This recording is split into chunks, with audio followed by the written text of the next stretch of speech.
Hello, loves. I'm in my happy place now, Yemaya Renuka, here by the riverside. Crossroad River is one of my very favorite places to be. I hope you can hear me. Um, I am speaking with you today from the Deep Feminine in Action Facebook group and also from Yemaya Renuka or from the Embrace.life on YouTube. So however you found yourself here, I wanted to share 3 points with you today in the middle of this Corona circus um, times. One is from a place of the deep feminine. We've been speaking about the return of the deep feminine on the planet.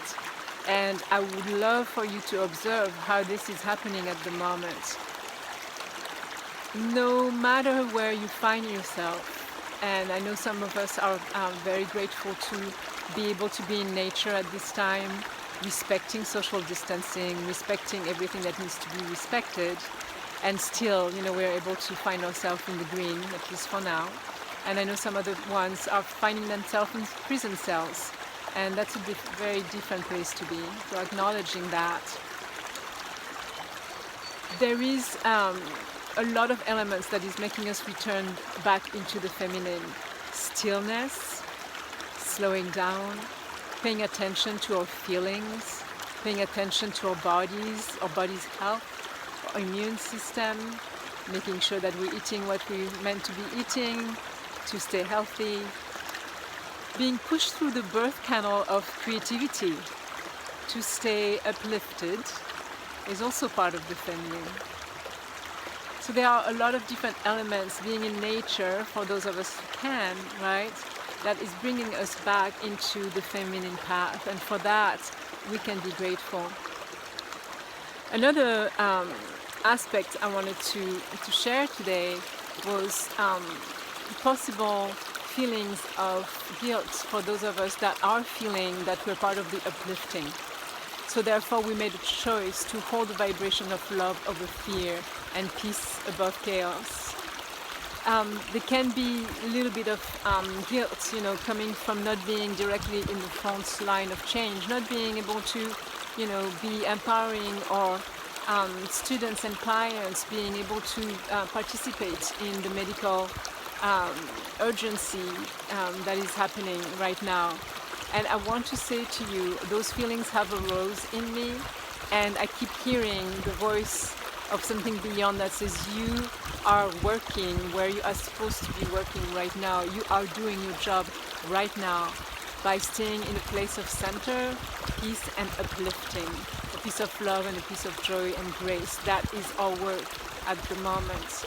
So let yourself celebrate the possibility of that choice. Don't feel guilty at the moment. Do your best. Pay attention. There might be little things you can do for your neighbors, especially the elderly. So in that way, we can keep participating. But just to anchor the vibration of love and light at this time is not just foo-foo. It's really important because that reverberates. It has that ripple effect. And then finally, I'm interested to know how are we dealing with what came back to me the other day is the serenity prayer. God grant me the courage to change the things I can, the serenity to accept the things that cannot change, and the wisdom to know the difference. So what are we doing with that whole big bundle of things that we cannot change? For me, there's a lot of anger that surged the last couple of weeks when I saw what was happening with the 5G reality, and that the government was using this time to place 5G all over the planet, especially in the United States, on schools where it affects directly the brain of the young children. I mean, it's criminal. And I had to back off and realize that it was really disturbing my anchoring the peace and love. And that I had to accept that at this point, despite other countries that were able to ban that technology, we were not able to change it at this moment. So what I kept asking in my prayer is how do we upgrade the human? How do we upgrade our human self so that it is not being affected with this technology? And that's my question to you. How do you see yourself upgrading your human, your community, your collective at this time with things that you realize you cannot change. I'd love to hear from you around that. How do we upgrade our human? How do we expand our car body? How do we expand the strength and ground and anchor into our light beingness? How do we keep uplifting each other and loving each other in the midst of this chaos? These are good questions to reflect upon. I love you so much. Thank you for being here and listening to me today. Keep tuning in to the Embrace.life on YouTube. It's changing. And I love to have more subscriptions from you guys.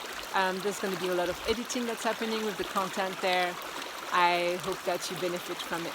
Sending much love. Aloha.